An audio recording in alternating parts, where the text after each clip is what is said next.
Hello, good evening. Oh, there's a whole bunch of people in the chat already. Good lord. Hello, everybody. Can you guys hear me? This is the first time I've streamed on YouTube, so let's see if any of the OBS settings work correctly for YouTube. Not sure how far behind chat is from me either. So I'll just wait until I see someone say that you actually hear me. Things are working well on the streaming end. I see Data's already in the chat, so we have at least a competent moderator. So that works loud and clear. All right. Hi, thank you so much. I can't actually believe that there's like 3,000. We put this up and it was like 3,000 subscribers, I think on the weekend, right? Something like that. Said we got to do something for 3,000 subscribers, and now there's like, I don't know, another 300 or something like that. So I was just making videos for Instagram. I had no idea that there would be this many people. So thank you guys. Just so you know, the delay between me and the chat is like 15 seconds. So I'm used to talking to Twitch chat, which is a little bit faster. So we'll see if I just end up running into a cul-de-sac. So if you put something in chat and I don't respond to it right away, it's because I'm a good 15 seconds ahead of you, for sure. So yeah, the setup is getting a little bit better in here. There's going to be some longer form videos. You can see got my camera actually set up properly and some lighting and stuff like that. I'm still working exactly on what I want it to be like. Plus I have an actual like full-time job that isn't making YouTube videos, which has been busy. First question already. Okay, there's a bunch of questions. So people put questions in the Q&A section, by the way, and then people also put stuff in the chat here as well. So I'm going to try to answer all the questions. Figure we have like a couple of hours to go through all this stuff. I don't want to make it more than like 2 hours maximum, but so I'm going to make my best effort to get through all of that. There's a couple of things to announce. And there's also a raffle. Twitch link, please. Data can put the link in the chat. So Data Unavailable is super nice. He mods in the Discord and in on Twitch for me, and is genuinely nice guy. And I think Gingerbread Man, who also does a lot of moderating and stuff like that, will be here at some point in time. I thought about Dutch ships like the Friesland-class destroyer. Yes, I have. Friesland, like some of the newer ones, the sort of like bleed into the Cold War era, are kind of interesting. We can cover a little bit of stuff like that. Okay, the Data put the Twitch link up. I think obviously for Second World War history purposes, the writer is going to be the first Dutch ship that I do. And I don't want to spoil all the longer form content, but she's going to feature kind of prominently in the first longer form video that I'm doing as well. So like, that's a sad story, but yeah, we'll talk about that probably within the next month. I think the longer form videos will come out. There's a little more production work that goes into that. The 60-second ones are stuff that I can make, you know, there's some time investment there, but less time investment than saying, you know, writing 10, 15 minutes script and, you know, sourcing all of it, making sure it's accurate. And you can see even the 60-second videos, like I've already like edited my scripts into weird little holes. I should do the Prinzeugen. I live in Vienna.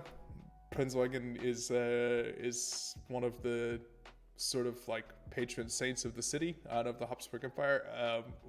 The fact that the Nazis named a ship after a Frenchman who served the Habsburg kind of annoys me, but Prinzeugen we'll probably talk about. Prinzeugen also covers some of the other stuff, longer form stuff as well.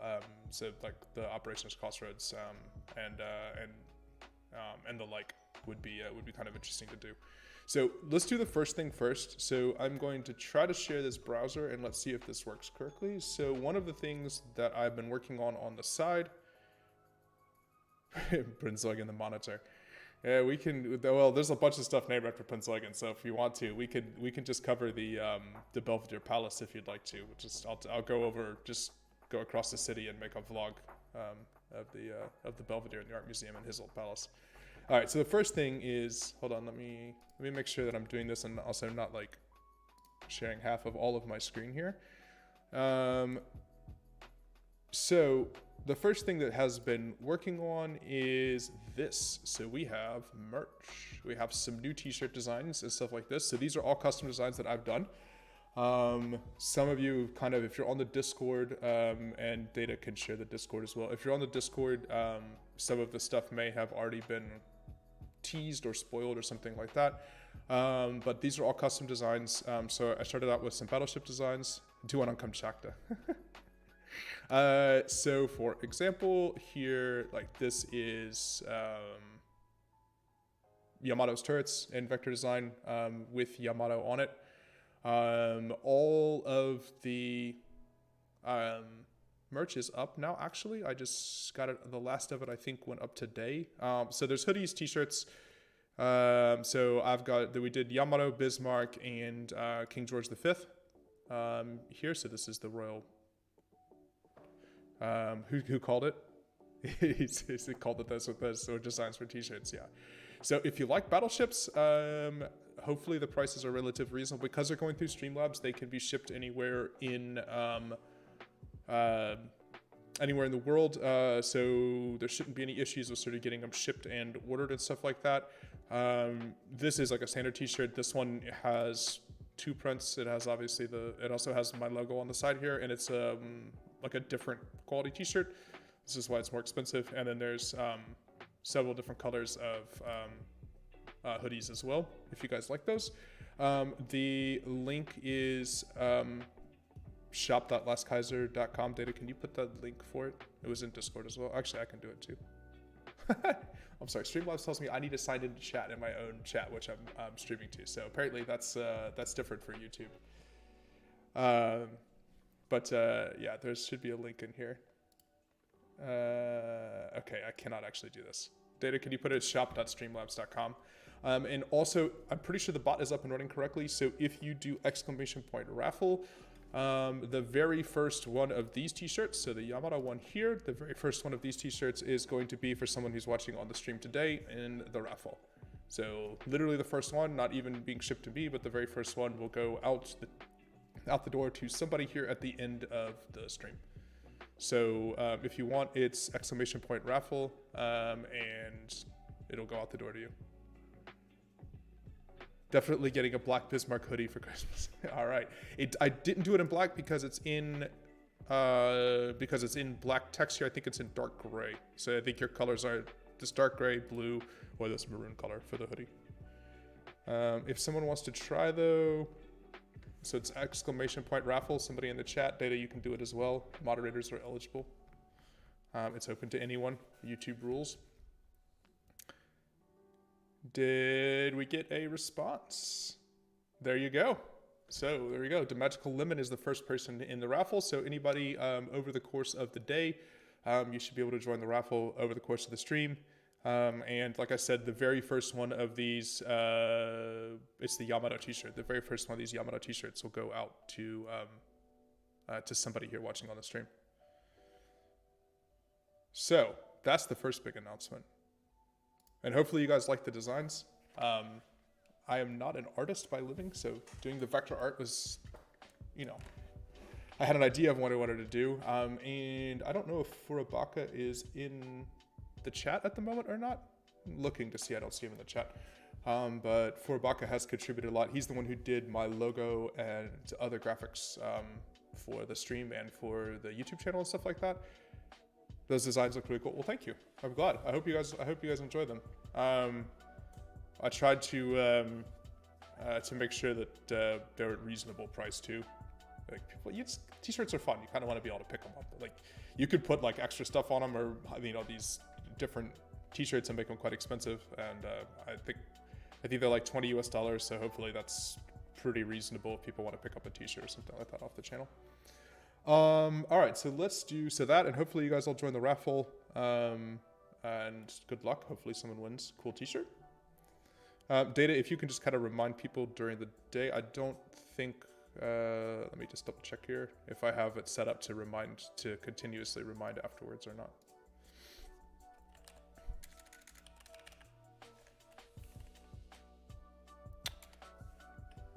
Yeah, very nice. Well, thank you. I'm glad to see everybody likes the designs. Hopefully they all sort of work out. I have a feeling that a couple of them will be more popular than others, but that's the way that it always goes. Is the merch up permanently? Yes, the merch is up permanently. At least those designs are going to stay up permanently for now. There's other things I'd like to add, but you regenerate, even if you have the design already, obviously redoing it in the right sizing and format for different stuff. I'd really like to do beanies, but you have to design it differently so the embroidery doesn't look like crap. If you guys have ever bought like kind of bad merch where the embroidery doesn't match up properly or something, because it's auto-generated, and just no way to do that in preparation for the stream. So that, and I think some cell phone cases with the Yamato design and stuff like that.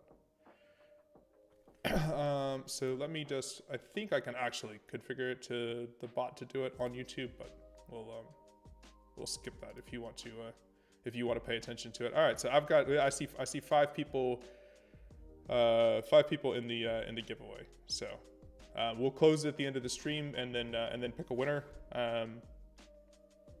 Cop one for birthday or Christmas. Nice. Yeah, that's awesome. Well, hopefully, yeah, like I said, hopefully everybody enjoys this. Okay, so there was Q&A stuff in here. So let's start with the first one. Propage Joe in Discord asked, what ships have you toured or been on? And if you have, what has been your favorite? I grew up most of my childhood in North Carolina in the United States, the American accent. And spent most of my summers on the beach near Wilmington. And so I've been to USS North Carolina a number of times. I don't know how many, but it's probably more than 10. And I would say that is my favorite ship that I've been on or toured, largely because it's the one I've been to the most. And it's also a really good museum. I know Propage Joe is just there. And it's an excellent museum. And I really enjoyed it. I have also been to, I've been to Alabama, and I've been to Massachusetts. I've been to some Cold War stuff, not necessarily applicable to the realm of this stream. The two that I've seen, but I haven't been on that I'm actually disappointed by. I've been to London a number of times, but I've never actually been to Belfast. I've been across the river from Belfast, or directly next to it, but I've never actually been on the museum, which is kind of a shame. And I was in St. Petersburg and didn't go on Aurora because it was bitterly cold and frozen in January in St. Petersburg, and just didn't have time. Which I think those are two probably museum ships that I would have had an opportunity to go to that I haven't. I've never had an opportunity to go to Mikasa. That would be pretty cool. But I think North Carolina is my favorite. We'll leave it at that one. What is my favorite country for naval history? Probably France. Because, I mean, are we counting naval history like all time? I would say France, probably. They have an interesting strategic concern. Yeah, I would say probably France. Their relationship with the UK, obviously, or England, or various periods of time. This is I Am the Milkman, by the way, I asked that question. All the way through to modern times. So they kind of had Mediterranean, issues that they had to deal with at a strategic level, as well as cross-Atlantic and their entire relationship with West Africa. Sort of as a land power in Europe, but having a large fleet. And they actually really did have quite a lot of naval success, even against the British. Choose one ship from history to have as a museum ship today. What would it be? Warspite, HMS Warspite, no question. I think I even said that in the video. We're just like one of the iconic ships of the Royal Navy and unable to be preserved. I think I talked about it on Twitch at one point in time, but that ship was in really, really bad shape. At the end, that Fritz X did horrific things to it. It had a huge hole in the hull and concrete caisson, and keeping it afloat and actually keeping it as a museum would have been nearly impossible, even if the UK had the money to throw at it, which they didn't, so. But it would be an awesome ship to visit. I mean, Queen Elizabeth class fought at Jutland, it fought at D-Day. I mean, like, just in terms of like immense history to see, most decorated ship in the history of the Royal Navy. That was from Isla Mao, who's in the chat right now. Yeah. Let's see. What is my most favorite tank? I have to admit mine, Fritz X Gillsbury, yeah. My family is Air Force and Navy family, and tanks are for, people who aren't in the Navy or Air Force. No, there's a bunch of people that know a lot more about tanks than I do. I'm not necessarily my, this was online Kampfwagen, do not necessarily have a favorite tank. USS Hornet wants to, these are all from Discord still, by the way. If I had to build my dream Navy of World War II from corvettes all the way up to super battleships, what ships would I choose? Oh my lord. That might be too long to handle in one live stream. I would say probably the British frigates were excellent for anti-submarine work. US ones too, but the British ones, the British frigates, especially towards the end of the war, were fantastic for anti-submarine work. US carriers, obviously. I would also say US cruisers. It's pretty hard not to pick sort of like Fletcher class destroyers and Cleveland and Des Moines and Essex class, because by the end of the war, US technology was just pretty far ahead of everybody else, like all the way through the Iowa classes. So, I mean, if you're picking your ideal Second World War Navy, it's probably the US Navy circa, July 1945, unfortunately. Love to see Prince Eugen as a museum ship. Realistically, I can't imagine the Allies keeping museums for anything that fought for the Nazis in a way that would have seen it to be honored. I think that's a really tricky subject. The same thing for any of the Japanese ships as well. So Nagato or Prince Eugen. I can't really see a way that they would have been preserved. Or Graf Zepp even, actually. The Soviets kind of, as we know now, drug her out off the coast of Poland and sank her. So that's my very short answer to your question, Hornet. We'll do it. Lady Ibashi. She was answering a question here, sorry. Kaiser Spooky asked, what's my favorite ship and why? I listed it. It's North Carolina. Isla Mao asked, if one paper design ship could be completed and commissioned, what would I choose? Can I pick one of the hilarious German battleships? Actually, you know what? Let's pick Soviet one. Let's pick Sovietsky Soyuz. That would be actually kind of cool. If they'd actually built a giant battleship just to find out how bizarre it would have been. Prince Eugen is still around to look at, just not in good shape. Yes, fair comment. I guess it would probably be Soyuz, because it was actually laid down. Let's pick a real ship. Let's pick something that was laid down, not like a Nazi fever dream super weapon plant or something. So let's say let's say Sovietsky Soyuz, they had actually completed it, and you get to see a massive Soviet battleship, which, pointless as it might have been, it would have been interesting to see it. Soyuz is more real than Montana. Yeah, and also Montana's kind of boring. Iowa class with more guns. I don't know. Less interesting. I mean, we know the US could build big, fast battleships with 16-inch guns, which is more intriguing to see if the Soviets could have pulled it off and where they would have had it, and would it sailed out of the Baltic, or, well, I don't know. Would it have been part of the Pacific Fleet? What would they have done in the 60s with a giant battleship? It would have been great. Let's see. What is my favorite naval game that I've played? Okay, this is a really good question. So I'm older than most of these people. I'm 40. I loved Hellcats Over the Pacific, which was a flight simulator. So my father was a pilot, so I grew up loving airplanes as well. I loved the Hellcats of the Pacific. It was an early flight simulator. You flew a Hellcat in the Pacific. It was early 90s, something like that. It was on Mac. I think the engine of it ended up being like World War II Online eventually over several variations. But it was that was a good game. It was a really good early flight simulator. Am I going to do airplanes and bombers? I would love to. So I really love planes. Like I said, my father was a pilot, so I grew up around planes. It's a harder story to tell. Ships are like part of the reason I think people love ships just in real life. Whatever, they have names and there's so few of them, and they're kind of individualized in a way that planes aren't. My headphones just died. Well, this is going to be a fun stream. I guess I don't really need my headphones, but it would be nice if they worked. But yeah, like planes, there's thousands of them, right? Like what are you gonna do? Tell the story of BF-109s? I mean, there's a history part to it, right? Like a series of it, but I'm not sure. It's harder to pick like an individual story. Pilots themselves tell stories, and that's something that's easier to summarize. So the answer is probably yes, I would like to do planes.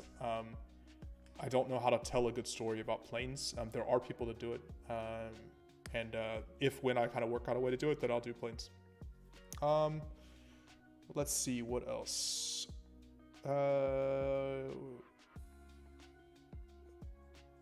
Online Conflag asks, what do I like about World of Warships? I love the art and the models. I love seeing awesome old warships.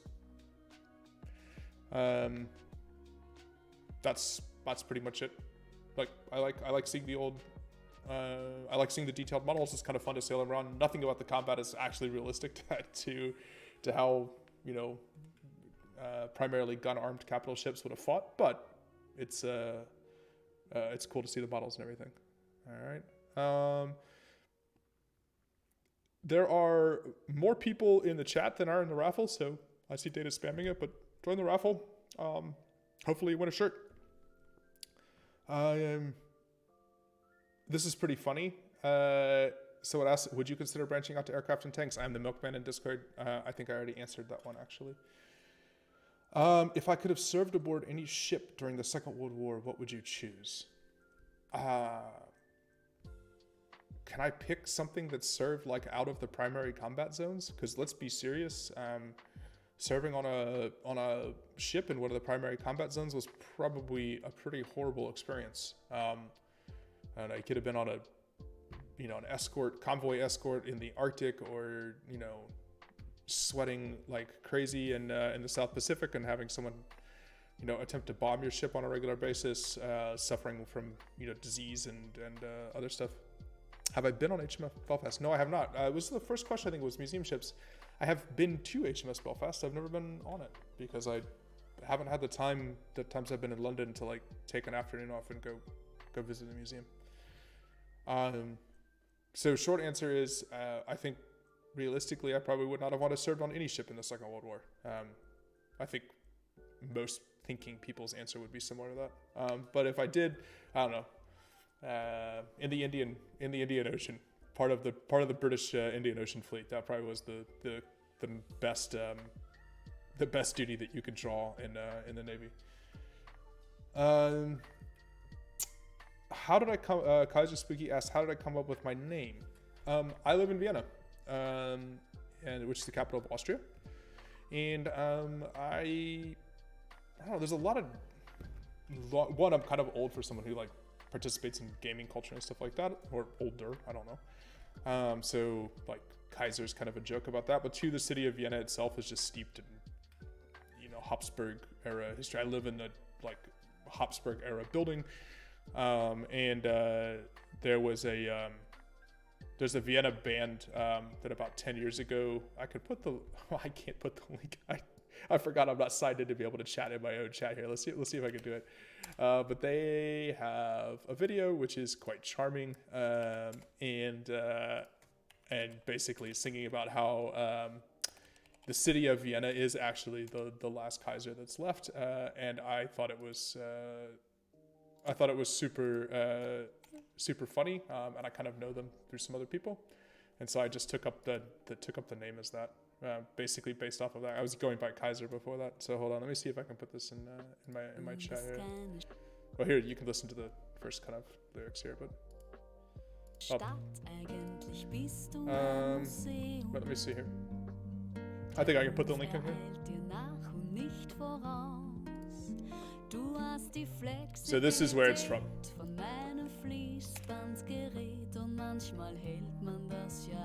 There you go. Yeah. So I just thought it was clever.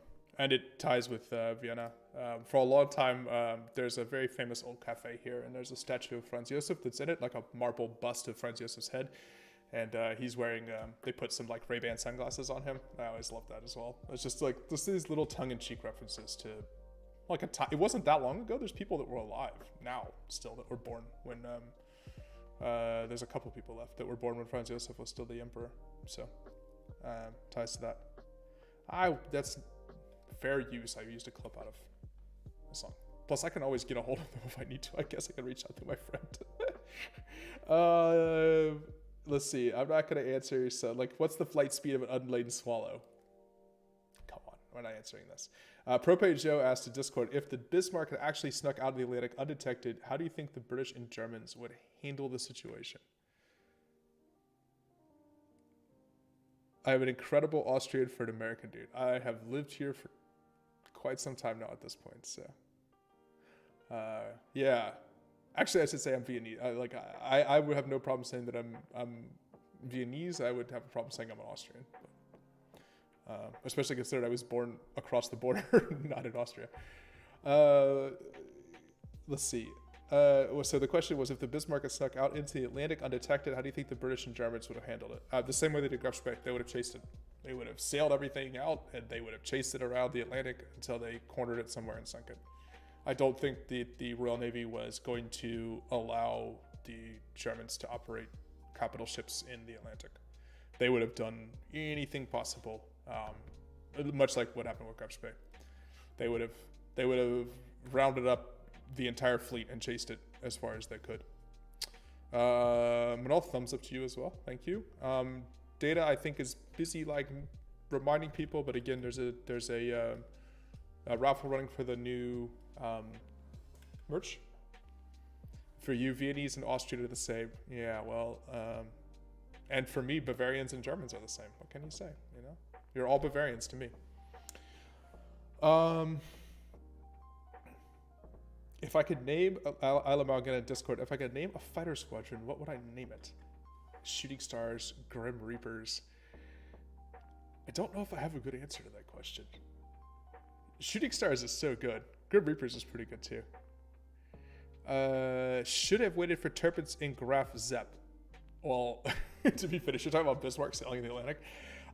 I mean, Graf Zepp was never going to be finished. There's nothing about that program that was even remotely resembling being finished. Like, nothing. They had no planes. They didn't have anybody. They had no pilots. They had no training. They had no experience operating an aircraft carrier, especially in the North Atlantic. Welcome to your first flight operations, the North Atlantic. I don't understand. I mean, the British really struggled with flight operations in the North Atlantic, and they were the first country to really adopt aircraft carriers.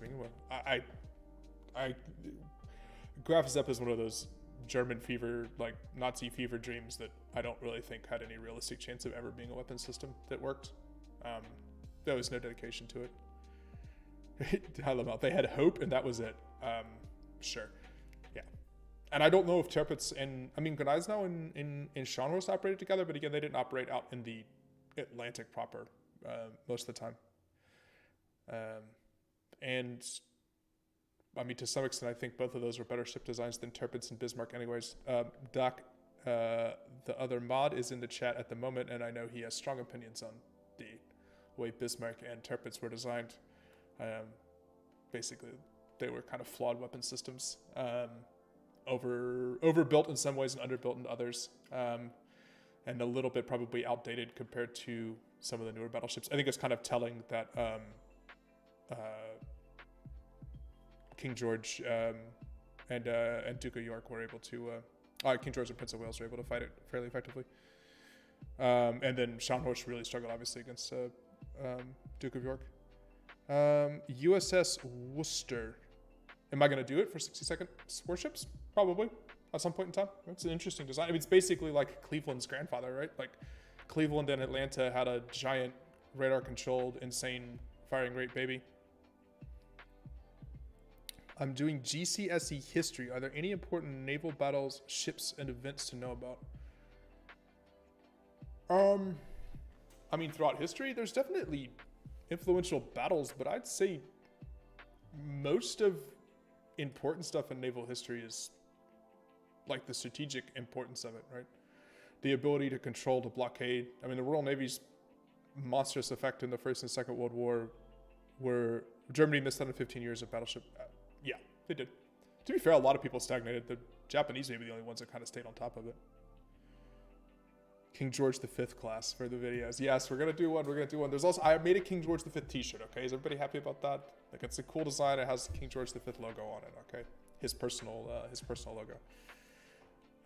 But the strategic impact of navies is the ability to transport goods and materials and to protect it being shipped, or to stop enemies from being able to transport goods and materials, has been probably throughout human history incredibly influential. Like, the strategic value of naval control of shipping lanes is something that the Royal Navy, probably more than anybody for an extraordinarily long time, succeeded at.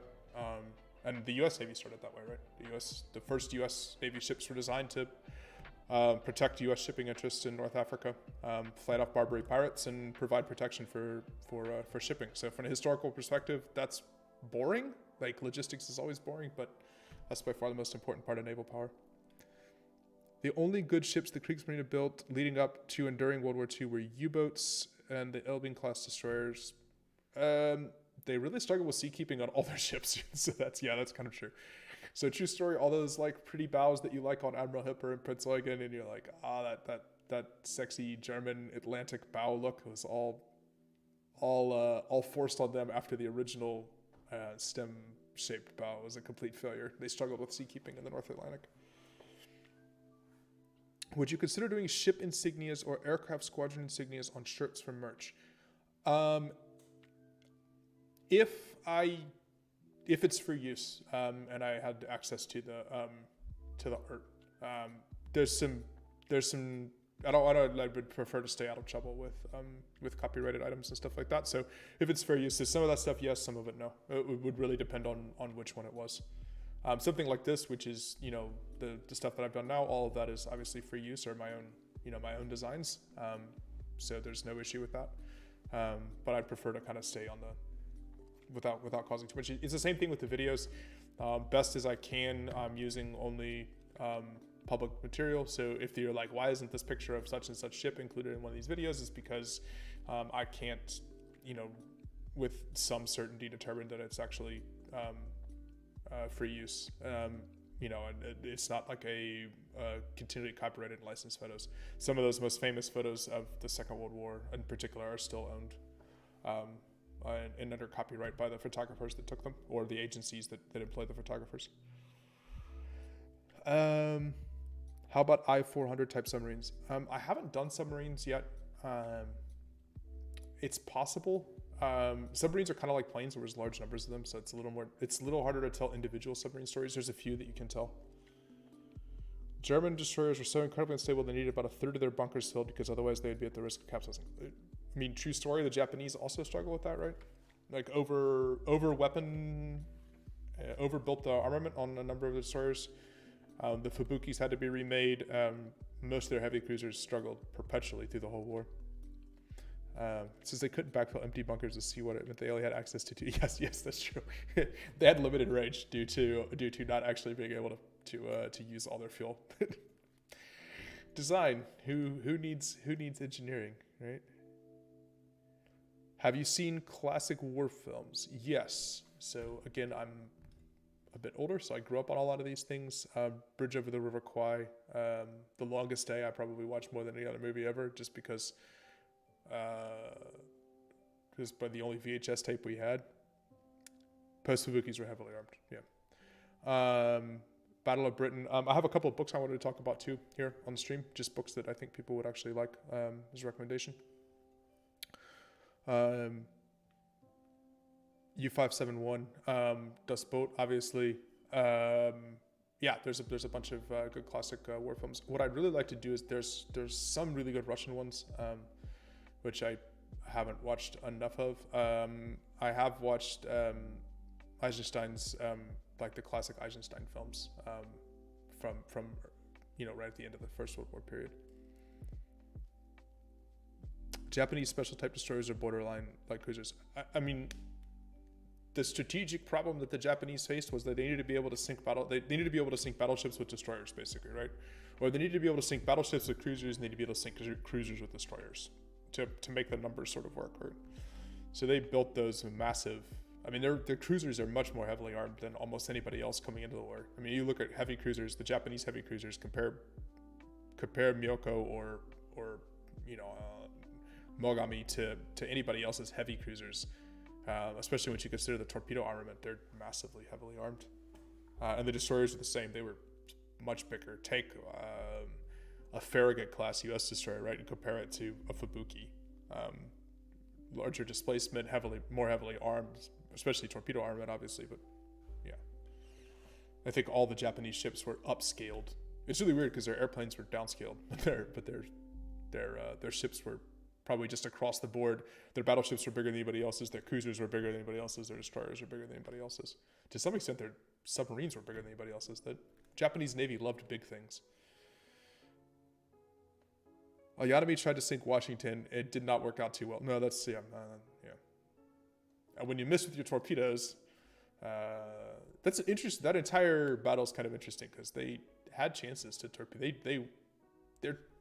The hit rate with the long lances was very all over the board. There were some battles where they landed 15, 20% of the torpedoes they launched, and there was others like that one where they landed, none. Depended on sort of the Allied awareness of the torpedo attacks, and also to some extent it seems just on how effective the torpedo crews were on the destroyers. And maybe just blind luck too, right? Like, how someone made a course correction without even, realizing that there were torpedoes in the water, which happened early in the war for sure, especially. Someone asked here, my favorite food. This is not ship related, but we'll go with it. My favorite food is tacos. I love tacos. So, and there's not really very good tacos in Europe. So that's kind of a sad shame. I have a shiny nose. Yeah, my light is bright, okay? Let's blame it on that. I think it probably is actually. My light's quite bright. It's late in the night. My skin is acting up. This is this YouTube makeup channel now at this point. But my favorite food is tacos. I absolutely love tacos. Pretty much all forms. Like good tacos too, not like proper good tacos, which unfortunately just aren't available very often in Europe. So it's a treat when I can have them. Favorite blend of coffee. I drink a lot of espresso. There's an Italian roaster here in Vienna, and that's primarily who I get my coffee from. They're called Gopian Cafe. Oh no, so I drink my coffee from. Doner are Euro tacos, but I don't get good doner either. Yeah. What are you gonna do? Kaiser's Beauty Gym. Oh Lord, that would be a frightening channel. You'd end up looking like me. God forbid that would be the case for anybody. Yeah, but you don't have good sausages, and we have excellent sausages. So, it's swings and roundabouts, right? If I'm in Germany, I get disappointed by the sausage. Yeah, Germany's doner in Germany is so much better than here in Austria. I really can't. Like we have like one. I don't know why, but it's just sausages, and you get all kinds of good food here and street food too, but not quite doner. Aside from 60-second worship videos, are there any special videos coming up? Halloween, Christmas, etc. I don't know if I'm gonna do themed videos. They're not very evergreen. You can't sort of like go back through the channel. Like my favorite channels. Okay, I ignore the chat. The Germans are just out of control in the chat. We're just gonna let them have their time. My favorite YouTube channels are the ones where you go through and just because something's 2 years old doesn't mean that it's out of date. You know, you can kind of click through the whole catalog and watch stuff. I don't know if you guys know who Plasmo is. He's a Czech guy who makes models. He's just unbelievable. His plastic modeling skills. Like you can go back 4 years and watch a Plasmo video and it's completely up to date. So I think for me, it's probably I would target something like that. So less seasonal specific stuff. But I am going to make videos longer than 60 seconds. So they're going to be like 5 or 10 minutes. I don't think anything longer than 10 minutes gets kind of, then you're into a full-on lecture, which is great, but there's people that do the full-on lectures more than me. Yeah, Data's putting in chat again. Join the raffle. There's t-shirts and stuff like that. I'm just checking to see how many people are in right now. There's like 10 people in here. There's more people that have been in and out of the chat. So join the raffle. You get a chance to win. I will message you on YouTube with the information. It'll be the very first one. So, you know, that's kind of cool. You can have the very first shirt out of the entire shop. All right. So, there was more questions. I am going to ignore the Germans just because that's what they're going to do. Early Japanese ships are kind of inspired by the Royal Navy. By kind of inspired, you mean built by the Royal Navy? I mean, obviously Congo was constructed in the UK. Mikasa was constructed in the UK. Most of the capital ships that the Japanese had in the first part of the 20th century were constructed in the UK, or as with the rest of the Congos, from British designs. I mean, they were obviously a copy of that, and they exported the technology and the construction. Then the Japanese built the other three of them. IGN didn't design domestically until World War I, Fuso and Yamashiro. That's true. And even then, the designs are still influenced by Japanese architects and naval staff who lived in the UK. So they had very Royal Navy influence probably until well into the 30s, probably even at that point. And it wasn't just the guns as well. Armament, torpedoes were heavily influenced. In some places, just straight copies of Royal Navy. They were the way that the Navy was organized and sort of like onboard behavior and routines and stuff like that were also heavily influenced by the Royal Navy. They basically looked at the Royal Navy and said, who's the best Navy in the world? Who's an island nation? Who's got our similar strategic challenges? And then they copied them, or to some extent, they just also came to the same conclusions that the Royal Navy did. Importance of cruisers being one of them. Big ships with big guns equals victory was part of Kantai-Kessen. Yeah, but that whole one decisive battle thing was partly like everyone's. First proper Japanese capital ships were maybe the Nagatos, definitely. Well, Nagato for sure, obviously.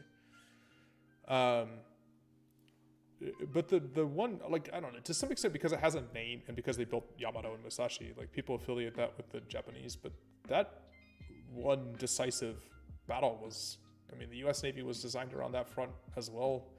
I mean, that was kind of the era of battleship, and everyone believed that fire control had gotten so good and guns were so big and everything else like that there was no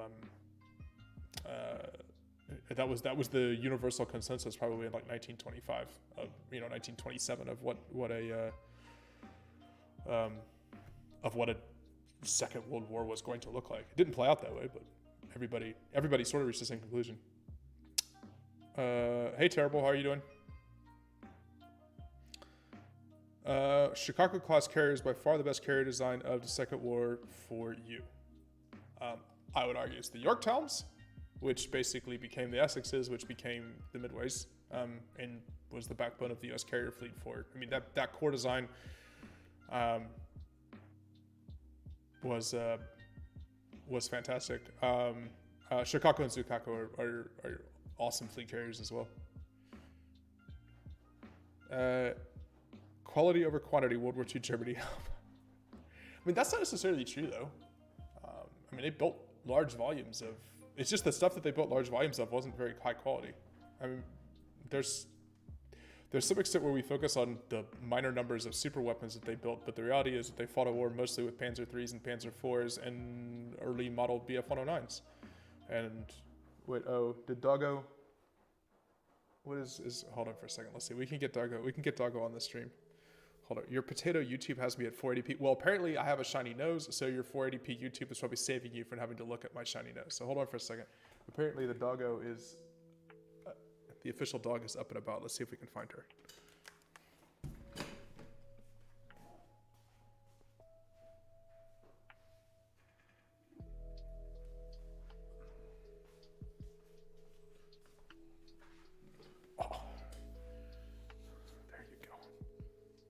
Mm-hmm. The camera's this way. The camera's this way. You gonna say something on the stream? No. Okay. All right. That's it. Bye, everybody.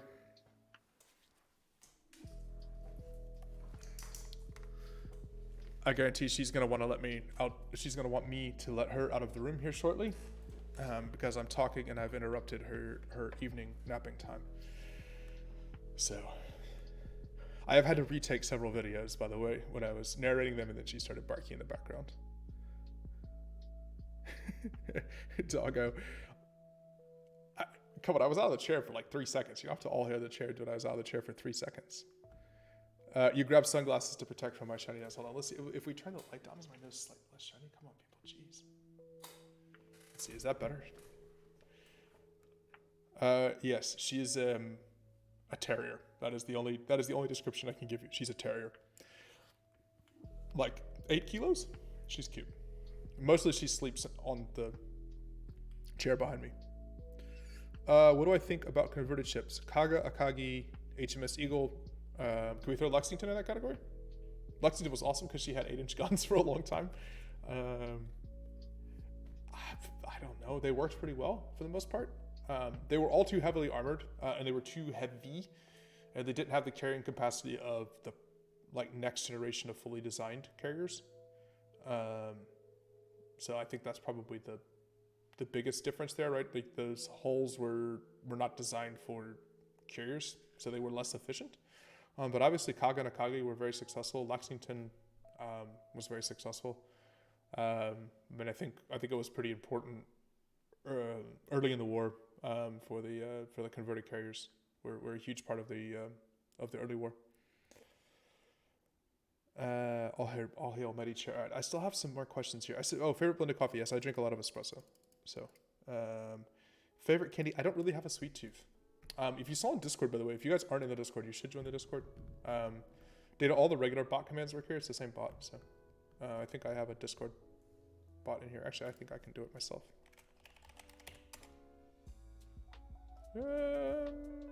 Or maybe the bot doesn't answer to it. If it does, it's very slow. Okay. Well, there it is. It's just slow. So on the Discord server, I put a picture up. We got these salty licorice. Like you people that live in northern Germany or in Scandinavia, you know what I'm talking about, with like the salted licorice fish, the black ones that are, oh my God.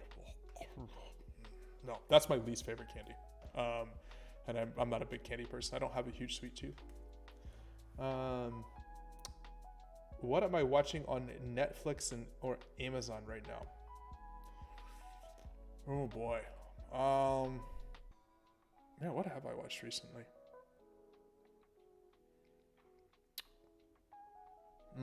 I watched, there's a documentary series. I think it's on Netflix. I think probably with subtitles, called The Germans. Which is a history of the German people. I watched that recently on Netflix, which was pretty good. It's kind of narrated reenacted history, like eight episode miniseries. I think it was done by one of the large German public TV broadcasters, kind of BBC version or whatever. What else? Gotta admit, I haven't watched a lot actually recently. Was doing this stuff has actually taken up a lot of my time. I started doing this during pandemic because I was on short working time. In German it's called Kurzarbeit, but basically like I was only working half time on my job during the first part of the Corona time. So I figured I'd actually start making YouTube videos or making videos on Instagram, and then they turned into YouTube videos. So I've been busy doing that, and that ended up taking up way more of my time. Like, look at, we're here now in the evening time doing a live stream. So I haven't watched that much television. I'm a big sports fan, so I probably have been glad that football's back. Unfortunately, I can't go to my club, and we're having like the biggest match in ages. But I get to watch football on television, so that's probably what I've been watching the most. And the last question, that was from DeMagical Lemon. He's also the CEO of Muffins on Discord. And the last one is Propane Joe asks, do you think carriers will always be the center of modern fleets, or will something change that mixes up how fleets are structured? If and when there becomes more effective standoff weapons, I assume that will change what it is. If I could predict it, then I would be working for, the Pentagon or something like that. I'm certainly there's people who are looking into that. But yeah, I think for now it's carriers because they're able to project power over a wide range, most effectively. But I don't know, or they can do area denial, both things. But I don't know. I don't know what'll come after that. But I imagine it will be something because history tells us there will always be something. Let me see what else is.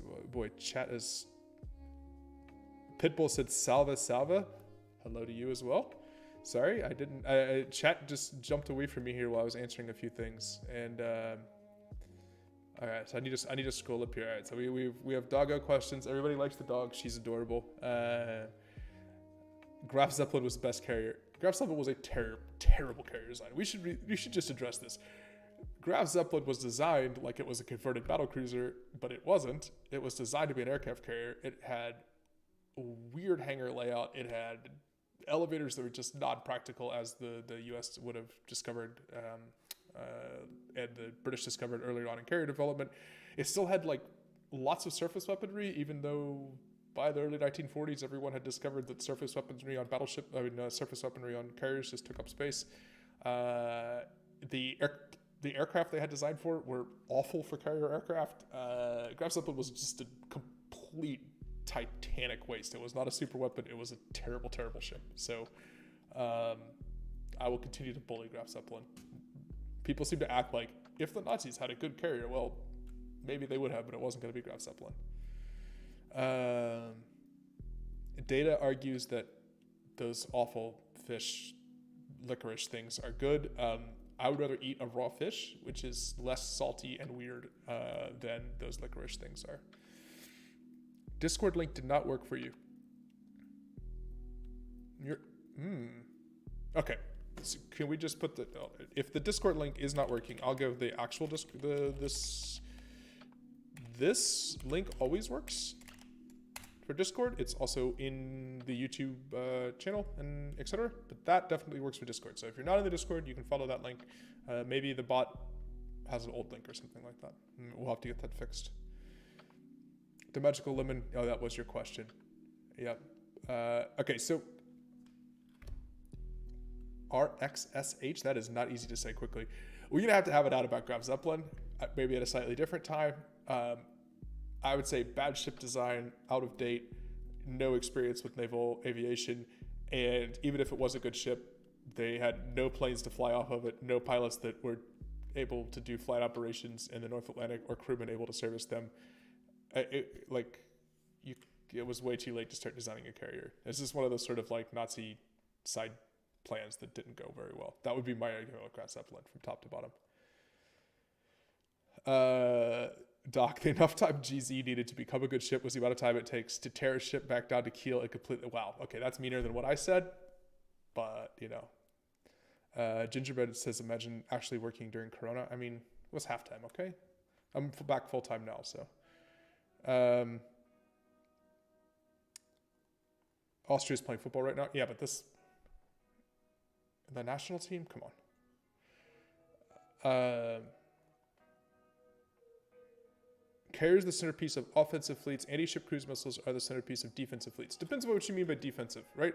Because there is also carriers are incredibly important to convoy protection. So if you were to have some kind of, World War III that didn't escalate to nuclear conflict, you would still need to be able to protect ships going from the Americas to Europe. And the carriers play a key role in providing any submarine warfare and protection. So there's a defensive role there as well as against, airborne strike.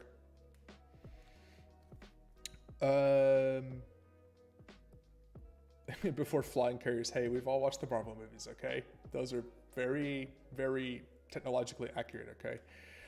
Was the kit needed for my YouTube expensive? Some sort of price range. Okay, so this camera is just a camera that I've had for some years, like a camera. I have a 20 euro HDMI capture card, unbranded from China, that allows me to run it into my PC, and I have a microphone that I bought used from some DJ. And I have a 30 euro light. So no, it wasn't very expensive. I mean, if it turns out well and people really watch the videos and there's, I'm able to, sell some t-shirts and, stuff like that, then probably I will, upgrade over time. But for right now, I mean, what you're seeing on the screen here, I started making the videos with free software. So I used Wondershare Filmora to make the first few videos, which is free to use if you want to use it. Pretty basic, but I was making pretty basic videos. So it made sense. I think there's some free tools even on your phone. So no, it doesn't really take very much investment. The only thing in my case that was probably expensive, but I already had it, was a camera.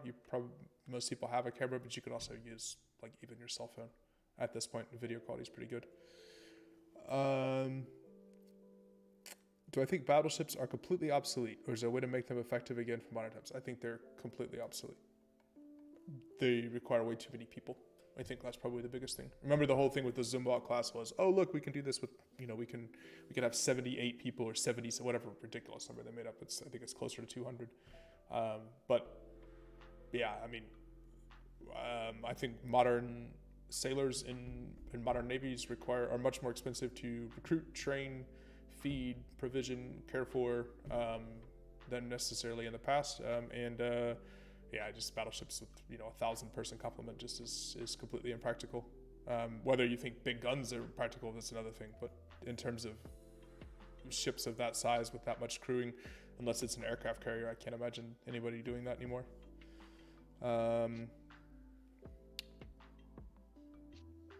I forgot who was listing, Doc. I missed whatever that was.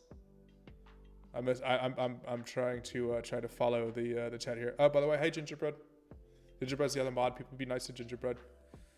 Gingerbread he does all the grunt work and configuring all the bots. He made the Discord server nice. So if you participate in everything and you're like, hey, this stuff works, it's kind of cool, Gingerbread probably did most of the work. So he's very... Zumwalts are just a money laundering. I don't have an answer for that. I think realistically, Zumwalts probably are kind of a money laundering scheme. I mean, there's an argument to be made that the American military-industrial complex is the United States version of state welfare to some extent as well, right? So, wealth redistribution by a different name.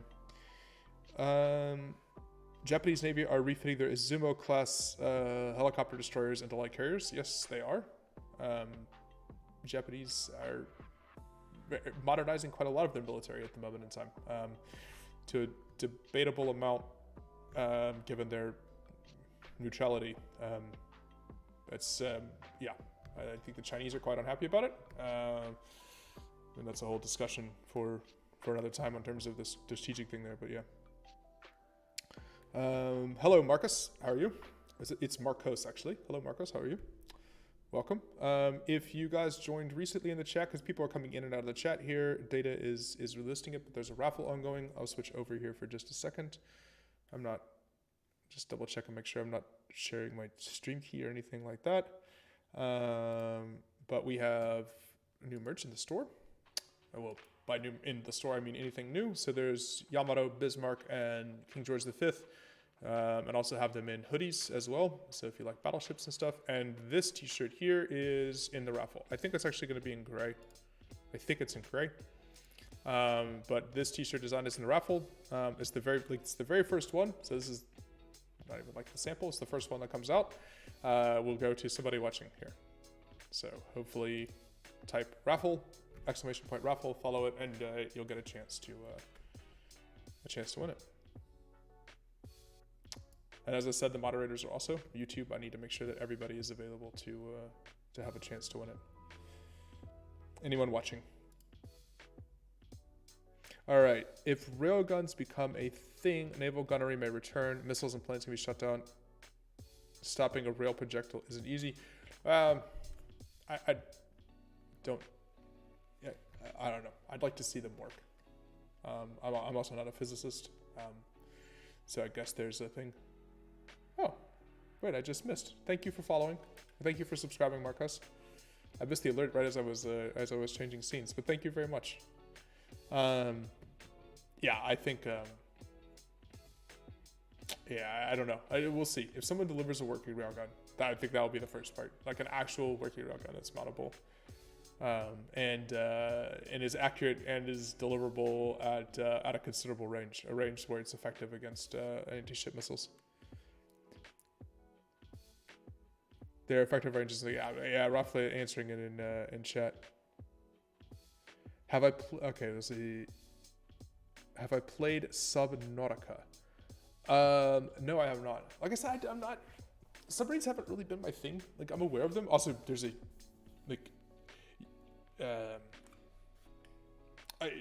subs are interesting. I think we talk a lot about the U-boats because they were a threat to the Allies in both the First and Second World War. So they talk about them a lot. So if you read, say, Western European naval history and books, you see a lot of coverage of the U-boats.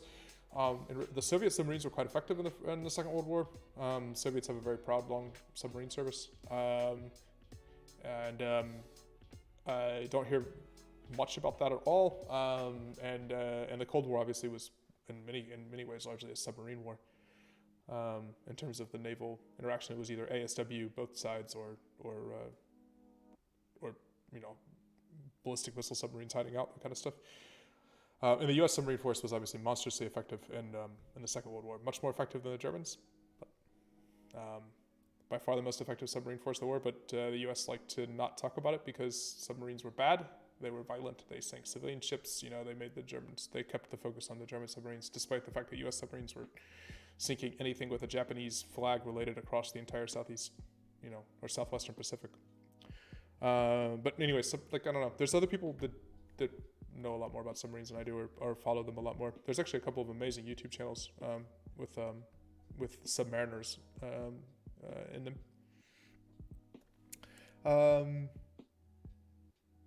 no. And the long answer to that is no. I have not played Subnautica. What are we? I missed whatever this section of the chat is about Type 45 radar range. Is Ginger defending the honor of the Royal Navy over here? Is that what we're talking about?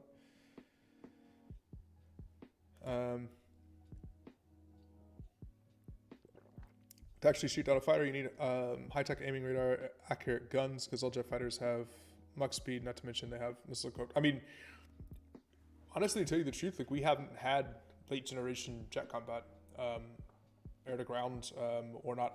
My guess is that given the effectiveness in sort of random conflicts around the world of handheld munitions in very untrained hands, that my guess is that, especially at low level, the SAM blankets are probably more effective. The cheap throwaway stuff is probably more effective than we think it is, and that there would be high losses for ground attack aircraft. Allied war crimes are something that's often ignored. I don't know what you're talking about. There's no such thing as allied war crimes. Committed none. I mean, reality is, yes, obviously. War crimes are almost universally ignored by the victors, and really only recognized when people are forced to at the point of a gun. I mean, yeah.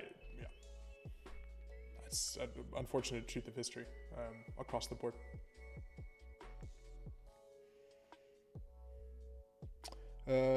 Remember Propane Joe, remember the United States never committed war crimes, not once. I mean, that's obviously factually not true.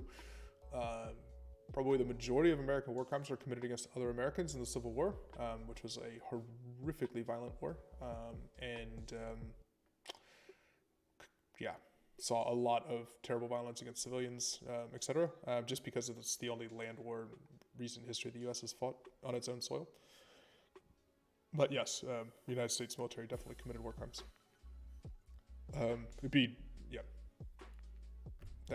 Unless you think that every single soldier in every single army of all time was never a criminal, then which is objectively false, then yeah, there's war crimes. This was sort of a strange idea, but the Type 45 is the strongest radar across the world because of how it's developed. Just because they're Royal Navy ships is convenient. Is the fact that you are British at all relevant to this? Not a little bit. No.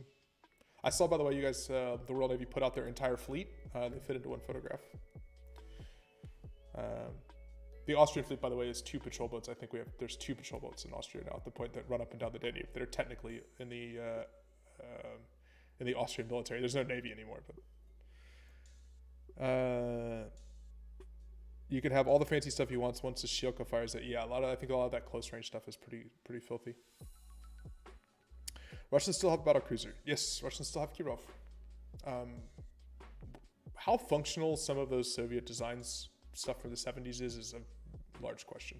Right? I mean, they've struggled keeping their aircraft carrier afloat and functional, and they've struggled with. Yeah, I mean, reality is that it's really extremely expensive to run a fleet that size, and the Soviets tried to basically almost bankrupt themselves doing it, and Russia has kind of half-heartedly committed to it, and then. But my guess is that a lot of that stuff is rusting away in Arkhangelsk or Murmansk or something like that. America and napalm should not be in the same sentence. Yeah. All right. Disregarding civilian carpet bombing. How great is? Okay. How great is Viribus Hedonus, and why is it your favorite ship to play at Wells? Can we dunk on the Austrian Navy? The Kuznetsov class is the modern day Graf Zeppelin. Okay, that's mean to the Kuznetsov class. It actually has, it has actual pilots and planes that take off and land from it, and it only catches on fire sometimes. How great is Viribus Hedonus? Let's talk about the absolute nightmare that was the Austro-Hungarian Navy. A vanity project that knew no bounds by an aristocracy that I don't know what they thought they were. They needed to have a navy because all the great world powers had navies, despite the fact that by the late 19th century the Habsburgs weren't a great world power anymore. The Germans, more technically the Prussians, had kicked their teeth in and reminded them that for all their gallant military dreams, that they weren't a very strong military power anymore. They ended up building these ridiculous battleships. They built 4 of them. They were all useless. They had no torpedo protection, despite the fact that this was the Adriatic, and anyone could take a motorboat and strap a torpedo onto it and get halfway out into the Adriatic in about 10 minutes from the coast. And they didn't have very good escorts, and they got blockaded in by the Italians, kind of half-heartedly blockading them because they were half-heartedly not trying to come out. And then they tried to sail one time, all 4 battleships at the same time, and Senesvan got torpedoed and sank, and the rest of them scurried back to port. And then Frogman, it was bad. There's everything about the Tegenhoff class. Like, Viribus Hedonus is fun in World of Warships, and it's fun to have an Austrian ship, but objectively, they were just a huge Titanic waste of money, completely useless. They served no real strategic value. they were crewed by people that spoke 5 different languages. They barely could operate in regular. There's just nothing good about them. They're unfortunately one of the sad stories of the end of the Habsburg era. How long am I planning on being live? For tonight, probably like 30 more minutes or so. As long as there's questions to answer in chat, just kind of hang out with everybody. Like, it's just thank you to you guys. I made some videos and had no idea that this many people would watch them or participate or support the channel, join the Discord, do all that kind of stuff. So I figured we'd have like a live Q&A thing, show off some of the new stuff that I've been working on, answer some questions. It's kind of fun. The first live one I've seen here, I do stream video game stuff, so World of Warships and other military, War Thunder, whatever, other military related games on Twitch. But this is the first time I've done anything live on YouTube. Like YouTube is more like video content and stuff like that. So I'll probably do live like Q&A sessions and stuff maybe once a month on YouTube if people really like these. Which it seems to, there's a lot of activity in chat. But like proper streaming, whatever, I do on Twitch. You're welcome to come watch, by the way. Data can put the Twitch link in here. It'd be very nice if people wanted to watch on Twitch, but that's more like video gaming stuff, like simulation games and stuff like that. So World of Warships or War Thunder, stuff like that. Russian carrier burst. She's a floating rust bucket way past the use by date. Yes, but I mean, it was kind of a show of force. Like, this is the same reason they flew their bombers all the way to Syria and back from Moscow, just to prove that they could do it. Like, to some extent, people don't believe you have the capability if you don't do it. So, like, being able to actually operate a carrier strike force was important. I think maybe it backfired because it showed they couldn't do it. But, I think in that case, proof of force was something that they wanted to show. Who plays War Thunder in 2020? I mean, speaking of people who play War Thunder in 2020, how is War Thunder these days, by the way? Doc, would you like to give us the live report on the current status of War Thunder? Anyone? We're gonna get it from him. We'll see. We'll wait and see if he responds to that. All right. Were there any more questions in the Discord? I don't know if there was any more questions in the Discord. A couple of people joined the Discord, by the way. Geeky Indian Car Guy. I don't know if it was from this stream or just one of the other videos. Data. I know some people in my clan that still play War Thunder. I don't want to name and shame though. Yeah, it's unfortunate. I love the Second World War playing combat in War Thunder, but some of the balancing and stuff like that is pretty fun. Battle rating 7.0 and lower are still fun. That's like that's early Cold War, late World War II. For people that are watching who don't play War Thunder, that's just like the sort of planes. Once he gets to jet planes, it gets a little bit dicier on that, as for sure. For absolutely sure. All right, so let's see. If anybody else got any questions, I had a couple of books I had picked out because somebody had asked in our Discord in the history channel was talking about books. These are all English language books, by the way, so they should be pretty available to anybody. But they were asking for some history books, and I went through my bookshelf because I'm an old person, so I still have books in a bookshelf, and was pulling out a few things that I thought were pretty interesting. So if you are interested in First, Second War, military history, etc. So the first one is this. I'll see if I can hold them up so people can see them. Barbara Tuchman, Guns of August, which covers the first month, so this bit, but the first month of the First World War, and describes the strategic situation leading up to it, including the naval situation, the importance of blockades, the naval buildup before the war, but also everything that happened. This book was originally written, I want to say it was the late 1950s or early 1960s, and it's probably still the single definitive, getting called old by a YouTuber because he had books, yeah. It's probably still the single definitive, like, small volume history of the beginning of the First World War.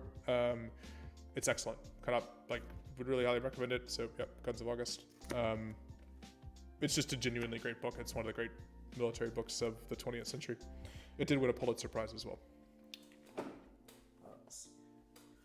The second one, and this was one I referenced in Discord that people were talking about, and I wanted to see it if you haven't. It is called Fire in the Sky, which is the history of the air war in the South Pacific. Obviously, that is very heavily naval focused, but also covers a lot of Marine and Air Force units on the United States side, and Japanese Army units, as well as Australian and other ANZAC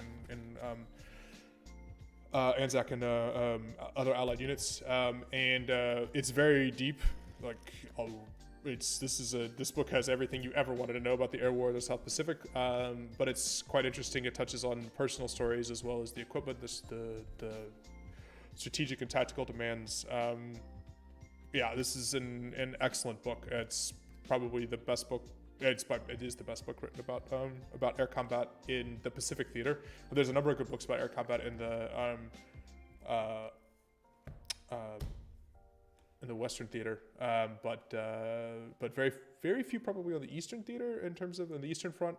And as far as I know, for the Pacific theater of war, this is probably about the absolute reference book. If you want like one good single volume history of the Second World War, Robert Leckie, who is an American historian, so there's a little bit of an American bias to it, though Leckie is pretty broad-based. He does cover the Eastern Front in quite a lot of detail, and it's called Delivered from Evil,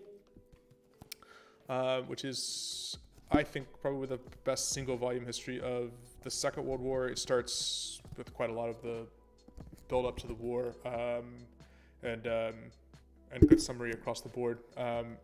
Most of these are not necessarily naval specific. Matter of fact, I don't think I picked a naval specific book. I also do not have a copy. I cannot find my copy of Two Ocean War at the moment. But I would have recommended that, but I don't have it in my house. I just cannot find it for the life of me. The last one, this is for Ginger, but someone asked, what have you watched on Netflix? And actually, I was watching with my wife. I was watching The Crown, and which is about the royal family in the UK. And Peter Townsend, Group Captain Peter Townsend, appears in it. And I was attempting to explain to my wife that I had a book by him, and sure enough, it is. It's the Duel of Eagles, which is the Battle of Britain by Peter Townsend, and he actually fought in the Battle of Britain, and is an excellent writer, and also was Princess Margaret's love interest for a long time after the war, but he was divorced. So since he was divorced, then no one could get married in the royal family to a divorcee at the time, or something, I don't know. Keeping track of the royal family is beyond my capability, but he did write a very, very good book called Duel of Eagles. Those are the four I took out of my this is probably a good solid 2,000 pages here. This is the four that I took out of my bookshelf that I thought would be interesting. People were asking in Discord or talking about books on Discord. So, especially if you like the Pacific theater and you don't know that much about the air combat and stuff, Fire in the Sky is really, really good. I think it's pretty cheap on Amazon. You went through 4 hardcore history episodes. The podcast, right? The one on the Japanese Empire is very interesting. That's one way of putting it. There's some. There was an American. Actually, he was British American, but who was stationed in Japan and lived there. Was a newspaper reporter, spent 30 years there, and wrote an excellent history of the early 20th century. So basically, 1900 and 1930 in Japan, government by assassination. The hardcore history ones are excellent. Yeah. So if you enjoy, you kind of want to throw something on a podcast and go through it. They're long and quite in depth, so you break them into pieces. You're not going to watch them at any. You're not going to watch it. Not going to listen to them all in like a big burst, but they're there. All right. Any other questions? So we did books. Anybody else got any other questions? I'd say probably like 15, 20 minutes left here. I was gonna talk about a couple of upcoming videos as well here. So. But if there's any other questions in chat, or I didn't see anything else in the Discord here. So I think we actually made it. It's an hour plus worth of Q&A, which is kind of impressive, actually. Nothing else. I don't see anything else in chat. I also have to remember that I'm like literally 20 seconds ahead of you. It's quite disorienting. Hardcore history is heavy on your brain. Yeah. He doesn't pull any punches about how horrific certain regimes and stuff were either. So if you want to know about how actually terrible a lot of stuff was, he gives a very good, sometimes extremely detailed description of the horrors of some of these regimes. Okay, yep. So join the raffle if you guys haven't already joined the raffle. People coming in and out, but definitely join the raffle so you can get a shirt.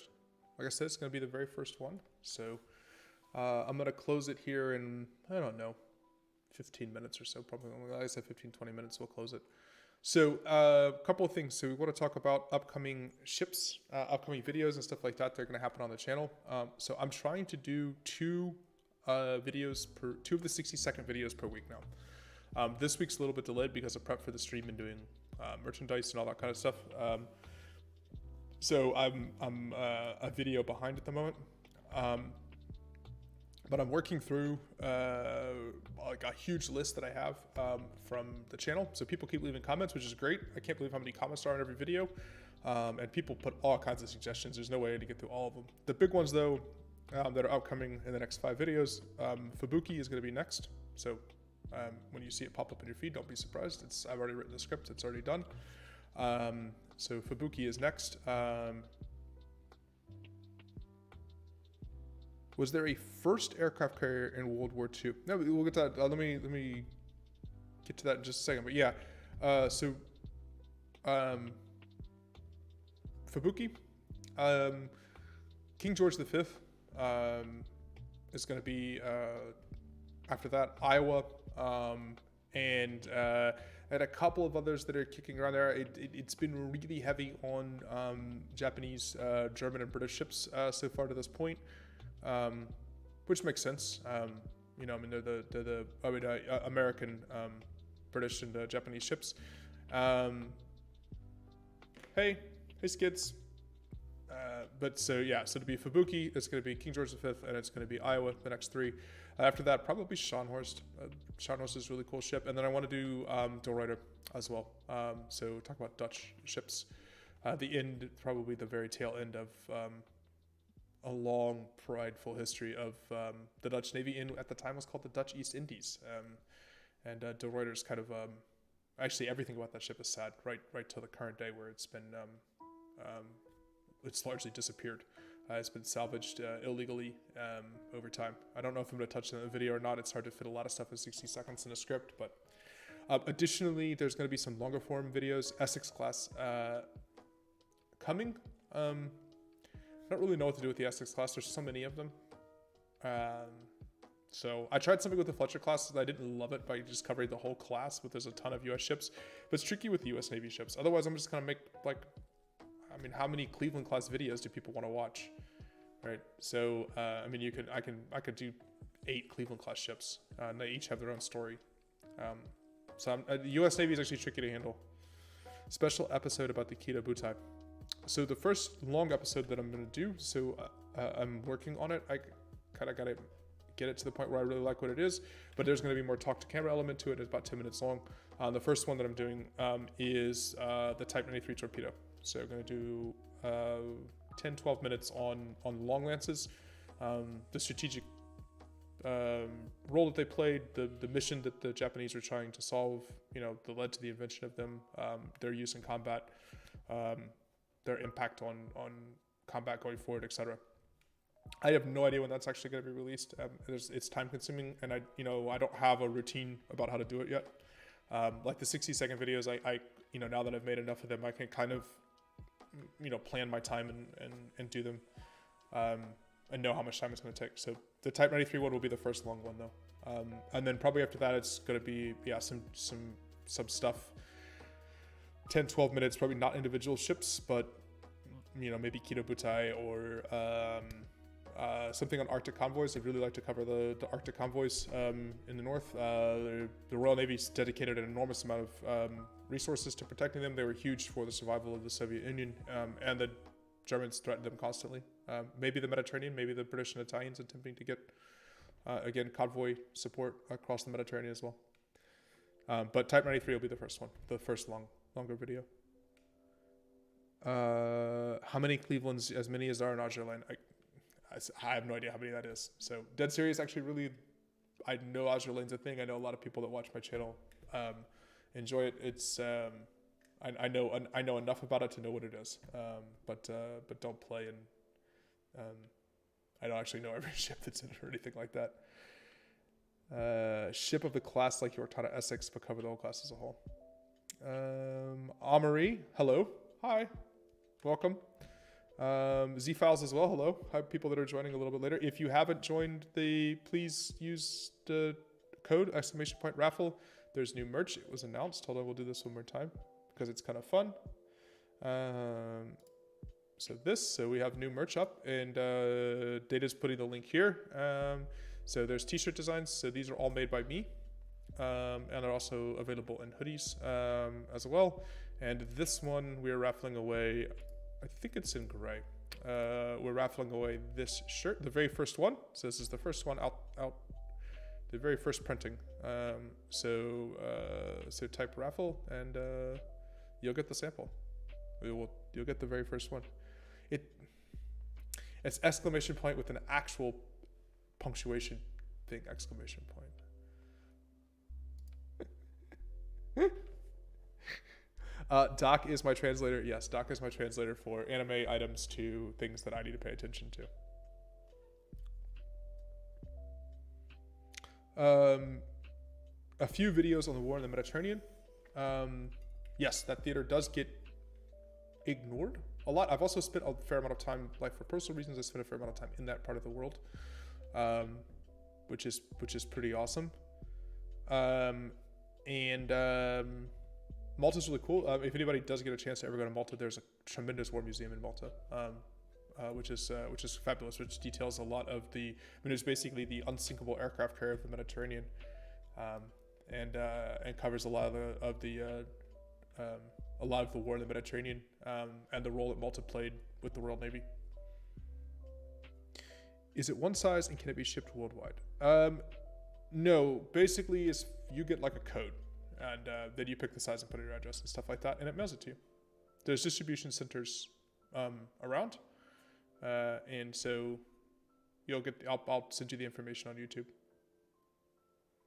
Everybody talks about the Western Front, Barbarossa, and the Pacific after Pearl Harbor. Well, the other one that I would like to touch on in a bit of a longer video is everything that happened in China from 36-ish. It's hard to put an exact pinpoint in it, but obviously northeastern China was quite arguably the start of the Second World War and featured some of the worst violence and horror of the war.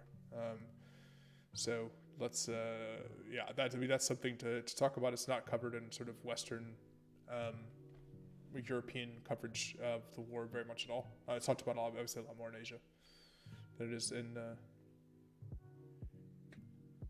Everyone talks about sometimes Africa. Data really wants to win this. Data really likes the Yamada one. Like I said, it's YouTube, so anyone watching in chat participating, so moderators are eligible as well. And if you don't want the moderators to win, then you should join the raffle so that there are more options for people to win. So there's I would say half the people watching in chat over the course of the evening have joined the raffle, which is, so you got a decent chance if you want to throw it in there. Didn't Warspite take in part in major operations in the Mediterranean theater? Yes, Warspite blasted some Italian cruisers right out of the water, as a matter of fact, at one point. Warspite also fought in the Indian Ocean. Warspite went all the way across the Pacific to the United States and got repairs and guns on the west coast of the United States, and then sailed back by the Indian Ocean all the way back to the Mediterranean. Warspite was everywhere. Warspite covered the globe basically during the war. It was quite. I mean, that's where she was heavily damaged as well. When the old lady lifts her skirt, she can run. Well, the Queen Elizabeth class was the original fast battleships. I mean, they were fast for the time. that was a very progressive design when they were made. They look kind of clunky, but I mean they made 25 knots, roughly ish, and they were quite quick for heavily armored capital ships. When they were designed in the 19 teens, and it ended up still being, fairly fast. Yes, Warspite was in Puget Sound on the west coast of the United States. Or Canada, United States, and sailed for Hawaii. As a matter, she went on high alert to provide protection in case the Japanese were invading the west coast of the United States. True story. Was not Yamato secondaries one of the best in the world, shooting targets 20 kilometers away? Yes, I mean Yamato's guns across the board, except for anti-aircraft guns, because Japanese couldn't make an anti-aircraft gun that was any good at all. But yeah, I mean Yamato had phenomenal weaponry. Nothing has ever really been quite like Yamato in terms of size. I mean, that just the amount of armament that was strapped to Yamato was it was just massive. It was the 2 heavy cruisers strapped on top of a battleship. The fact that Warspite was scrapped was probably one of the saddest bits of hello, by the way, Ronan. I didn't see you in chat earlier. We talked about this at the beginning of the stream too, though. I said it's probably the ship I would most like to see preserved anywhere to be able to visit, but at the same time, that ship was so badly damaged. I mean, Warspite had damage from Jutland that wasn't fully repaired ever, let alone the huge hole in the hull and the concrete caisson and everything from the Fritz X and the other bombing that she took before the Fritz X in the Mediterranean. We think we talked about it on the Twitch stream earlier this week, but the U.S. with tons of funding has struggled to keep USS Texas, which is a similar era ship, which took none of the damage that Warspite did, afloat. That museum has really struggled for the last 20 years now, 15, 20 years, keeping that ship in one piece and floating. I think realistically Warspite probably wasn't savable. Did too much damage. That Fritz X probably was the not that the UK had the money to do it to begin with anyways, but if they did, it still would have been nearly impossible probably. I think so. This is something obviously I was born in 1980, right? So the Second World War had been over for quite some time, but my grandparents lived through the war and lived through the period after the war. Western Europe was devastated. I mean, people were like, well, why didn't France save one of the battleships, or why did the Royal Navy not save anything? And they were very, until well into the 50s, were struggling to put food on people's tables. It wasn't like it was in the US, where you could have a raffle, for your state, and the state of, Alabama could have all their students donate money in elementary school to save a battleship that was named after the state. I mean, that just wasn't an option in the UK or in France or something like that. They didn't have any money. I mean, it was a really bad period of time after the Second World War in most of Western Europe. That 10-year period was very tumultuous, and people really struggled.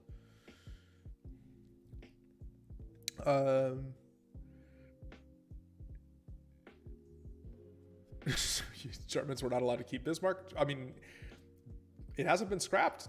Realistically, Bismarck exists a lot more than Warspite does. The hull is still there. Americans see the big advantage of not having a devastated continent. Absolutely. I mean, U.S. and Canada benefited enormously from, all of the Americas benefited enormously from the Second World War. Central and South America, received huge money, flew out of Europe through the Americas, and went down into the Central and South America as well, as they were producing raw materials that were used in the war effort. Wood and rubber and all kind of oil, and just everything that's needed to propel a war effort. So the entire Americas in general basically entered an economic boom that the rest of the world didn't. One thing that really hammers home just how hard Europe was devastated by the Blitz and the Allied bombing raids is the fact that for you, dealing with defusing bombs and air mines I would say it's still part of life. Yeah, I was in Berlin 3 years ago, and was walking back to. I was staying in Prenzlauer Berg. Of course, I was okay. Yeah, okay. And I was. We were just walking back, and there was a bomb squad, tape out around the block basically where we were staying. like a 2-block radius. And first thing you think is like, oh my God, a bomb, like what is going on? Like what the heck is going on? And, I looked on Twitter and it was like the Berlin police, Twitter account. And they were like, Second World War unexploded bomb discovered in the basement of building at this address, defusing efforts underway. And a couple of, you realize it's still very much a part of life in most major German cities to be, someone's renovating a building, digging up the foundation, and it's unexploded Soviet munitions or unexploded, American bomb or something like that.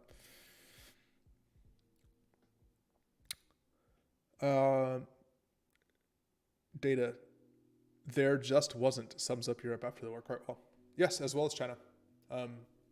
Really, really horrible things happened in northern China, or all of China. And then China entered a brutal civil war as well.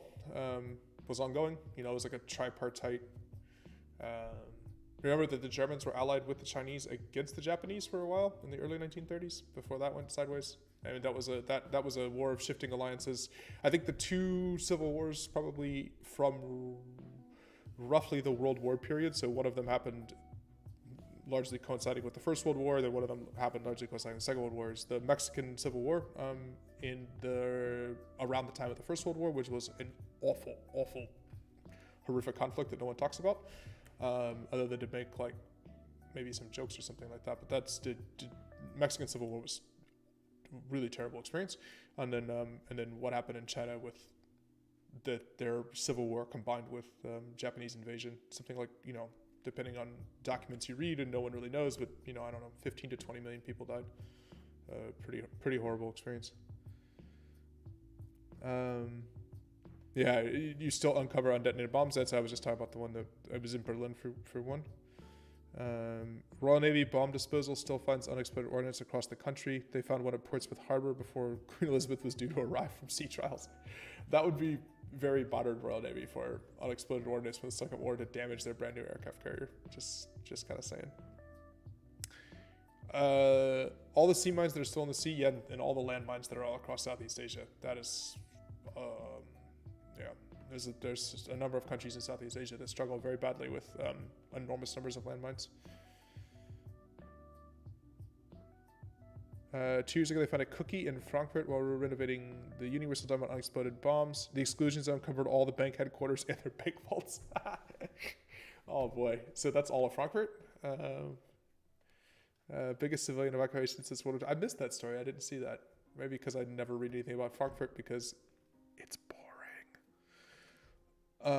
Propane Joe, too bad I don't live in a former war zone. No, it's probably better that you do not live in a former war zone. I would highly recommend not living in a former war zone, or not having the area that you live in be a former war zone. War is generally a horrible, devastating thing that leaves the area that it was in much worse shape than it found it. Yeah, that's the same thing Skid said. Asher, I'm not following that question. You're saying, the Canopus class battleships. I'm not doing any pre-Dreadnought stuff to this point. I don't really know what to do about it, right? Like there's somewhere the age of sail ends, and then there's somewhere that modern naval forces begin, and I don't know where that point is. It's definitely, I don't know, early 20th century, maybe late 19th century, early 20th century, something like that. The Canopus class is pre-Dreadnoughts. I think probably I've just kind of covered Dreadnought in past, at least for the time being. I also know less about that era. It required more research, and I may not have source documents, or I may not have access to books or references and stuff like that to help me put together something interesting to say or stories to tell.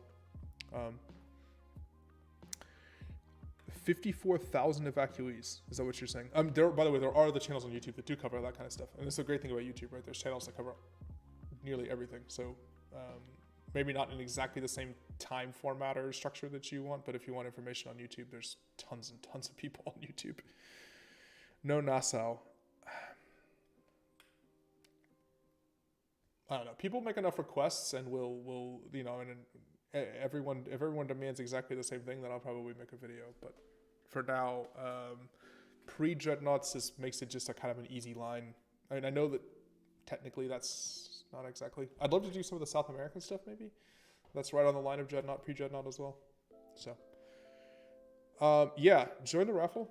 It's for that first shirt because we're going to be wrapping up here pretty soon. It is a little bit late in the evening my time, but it's been fun. This is actually like quite a lot more fun than I thought it was. Well, I knew it was going to be fun. It was fun to celebrate, but I didn't know if we'd actually stay active for like an hour and a half. But there's quite a lot of good questions. The unfinished third ship of the Yamato class. Which one, Shinano, or which one are you talking about?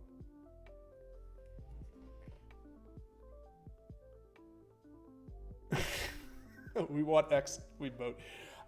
Come on. I mean, it's territory. It's part of the territory. Like this is just how it's gonna be. So I'll run them by the Discord to see like is this excessive requests. Yeah, Shinano, it was finished. They did make it. It was, I mean, it didn't last very long. There's unfortunately not much of a story. So most of the stuff, I'm always trying to actually tell a story if possible, right? Like some ships were super important.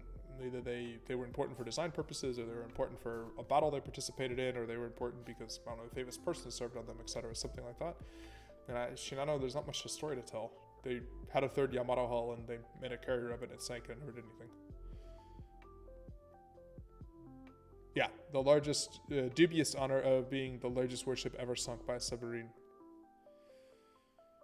Yeah, it was finished. It was finished, it sailed, and it sank. That was basically the whole entire, there you go.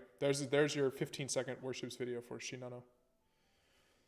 It's the same people keep asking for Bluka as well. Like, all I'm going to do is laugh for 60 seconds because a 40-year-old torpedo from a static tube in a fjord sank it. And, yeah, the Kriegsmarine, the Norway campaign is I think if you guys, I was assuming most people watching me, because it was a small channel, probably definitely watched Drakkenfell. He did like a huge thing on Narvik and all the battles in the Norway campaign. It's pretty interesting if you want to watch like 2 hours of very well researched information. But the Norway campaign, not necessarily the Kriegsmarines' greatest art, not really the Royal Navy's either. Just kind of a mess, just a badly messy fought campaign. Yeah, she was launched, finished, on her way to, yes, and Archerfish ran into her, and then that's the end of it. That is the entire story of Shinano. I can write the script for you right now. I mean, you say logistic of bad luck, but they shouldn't have built a third Yamato to begin with. They shouldn't have built any of the Yamatos. As I say, we're about to give away a Yamato T-shirt, but yeah, it was. Taiho was worse. Yeah, but Taiho was just incompetence. I mean, that's actually, to be fair, like, we should, the single most impressive thing, someone put in there, the 175 Fletcher class destroyers, right? To crew an actual warship. Oh, thank you, Asher. Thank you for subscribing on YouTube. To crew an actual warship, right? You need trained seamen, and you need officers, and you need capable captains, and you need damage control officers, and you need all of these people. And the impressive thing of the Royal Navy and the US Navy is that they actually found this many and trained this many people. And I mean, you've got to say 175 Fletchers is impressive. They built them. That's crazy. They also had 175 destroyer captains, let alone all the destroyer escort captains and everything else that actually were capable of serving in officer crews that could man the ships and train sailors. And Taiho is just an example of how Japan, I think, struggled to replace a lot of their skilled sailors. I mean, Taiho was inexperienced senior officers, damage control officer didn't know what he was doing, they made bad decisions, and they blew up their brand new fancy aircraft carrier basically by not really knowing what they were doing. Over 1,000 dock workers and sailors working, yeah. Yeah, there was way too many people on that ship too. Do I think the Titanic was a failure or a milestone for improvement? I mean, objectively, it was a complete failure. It sank, and people died. So I think objectively, yeah, it's a complete failure. In sense of like, does a large scale Dio Turnip also? Thank you. A lot of people subscribing on YouTube here. Yeah, I think I think objectively though, like a lot of lessons were learned from it. A lot of design was improved, and also I think again in terms of like crew training and the way that transport across the North Atlantic was done improved. Probably a lot of that was used in the convoys of the Second War as well. Did not the U.S. Navy train all the crew members to be able to do most of the tasks? Yeah, it's like that takes a lot of money though, right? Like it takes money and it takes time, and it takes effective recruiting and it takes evaluation. You know, these all of this sort of like administrative logistics stuff, just to have enough people to crew ships of the number that were being built is like a lot of this stuff. Like people, you know, you see this sort of like U.S. industry stamping out airplanes and ships and stuff like that, but the sort of just raw manpower is crazy too. Actually having enough people to fly the planes and, you know, captain the ships and do everything is pretty nuts. Nico, say, why did YouTube transport me here? I have absolutely no idea why I did. Probably because you watched one of my 60 seconds videos. And so we have a live stream going today to celebrate having 3,000 subscribers on YouTube, which is awesome. Thank you so much, guys. And so we did a live stream to celebrate that, and I do some Q&A, chat, show off some new merchandise and stuff, and that's probably why you got transported. There you go. World War II stuff that you liked, yeah. So it just autoplayed it for you. Well, go YouTube. Let's go. Thank you YouTube for the algorithm pushing viewers. No, this is just a celebration. This isn't the standard. Like most of the videos on my channel are the 60-second videos. You probably saw in your YouTube stories or stuff like that. Asher Lane, yes. Okay, well, there you go. You probably looked up one of the ships and then you watched one of my 60-second videos. DV Invero has subbed on YouTube. Thank you very much. There you go, YouTube subs coming in here. All right, so just a reminder, guys, just a couple minutes left, and a few new people joined the chat. So again, if you want to win this sweet looking t-shirt, so new merch in the store. So Data can share the link again for the store, as well as for the raffle. So there's new designs up. So it's Yamato, Bismarck, and King George V, right? I get hoodies and t-shirts as well here. And this t-shirt, this Yamato one, is the one that if you are in the raffle, this is literally the very first t-shirt. So these items went in like just a few hours ago. So you can have this sweet looking shirt. I think you actually get to choose the color. I think it looks better in blue, but that's your choice, not mine. But I believe the code, the way you'll get it, will be this way. So it's !raffle. Read the chat. Follow the instructions from Data Unavailable, who is thankfully also instructions available, and we'll have that here shortly. You found my channel by YouTube stories as well. Well, yeah, YouTube seems to be, I think they're like, so I started making these for Instagram. So by the way, if you guys, hold on, if you like this and you also like pictures and stuff like that, but you like the videos, I'm pretty sure it's Instagram is the bot command for this. I actually started making the videos on Instagram. That's why they're 60 seconds long, because they match the Instagram limit. And I do have a quite active Instagram account. There you go. Did I design the merch or did someone else do it? I designed the merch. I did that myself, actually. So it took a little while. I'm not a graphic artist by trade. I work at IT. Yeah, I designed the merch. So there's some other designs coming. And like I said, I would like to do some other items as well. Little like beanie caps in particular, maybe like cell phone cases, some other stuff like that. I just have to rework the art with the right colors and right sizes and formats to match other things. I can't use that same art design for anything that's embroidered, for example. It's too detailed. It just looks terrible if you attempt to embroider that. First time that you've seen this place, but I guess it's fine. It's a friendly place. If you like War Thunder or whatever, you can watch me on Twitch. So I do stream on Twitch. I'll be live tomorrow afternoon EU time, in the morning in the US, in the evening in Asia. And then it's like, that's video gameplay, it's simulation games. So it's World of Warships or War Thunder or something along those lines. I think I've played Civ on stream a few times. I've done some Sea of Thieves, but it's mostly those kind of stuff. So if you like that and you think I'm not terrible to listen to, you can follow that. But this channel is mostly videos, history stuff, or we'll try to do maybe once a month, this kind of a stream if people are enjoying it, question and answer, etc. Did I know that my whole life is based around grinding? I mean, that is the human experience, right? You're grinding on something. The problem is that your body starts grinding the opposite direction. So there's no leveling up, unfortunately. Leveling up is leveling backwards after a certain point, unless you rolled a natural 20 on inheritance. I did not. So that was not in my experience. My character sheet did not come with that, unfortunately. Let's see.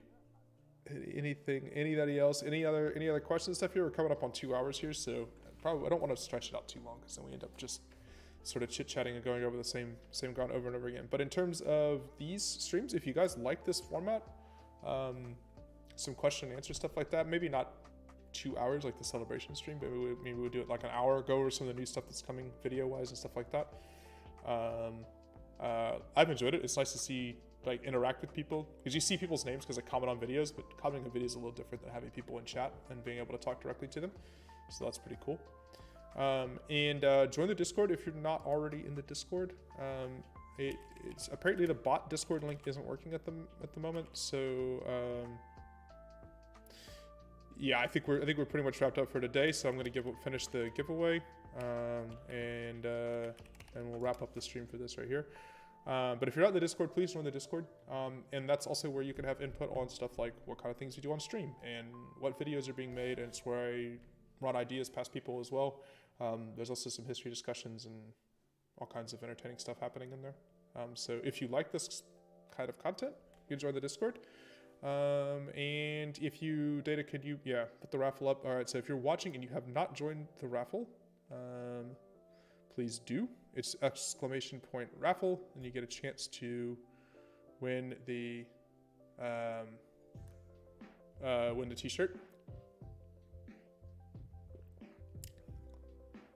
So if I could see anybody,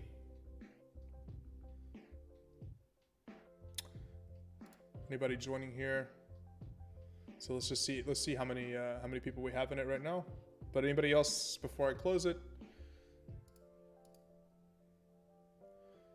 Anybody else before I close it here? Join the raffle. Just wait for a last second here.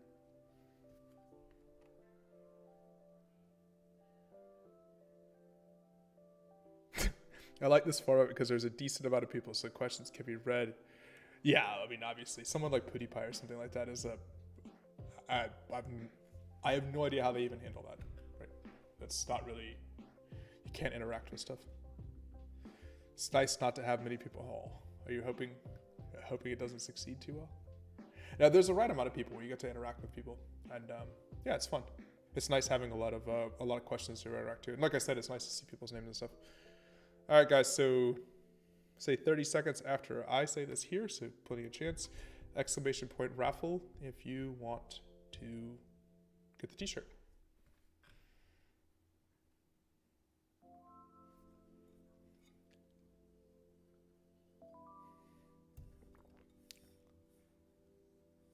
It's my favorite vehicle on War Thunder.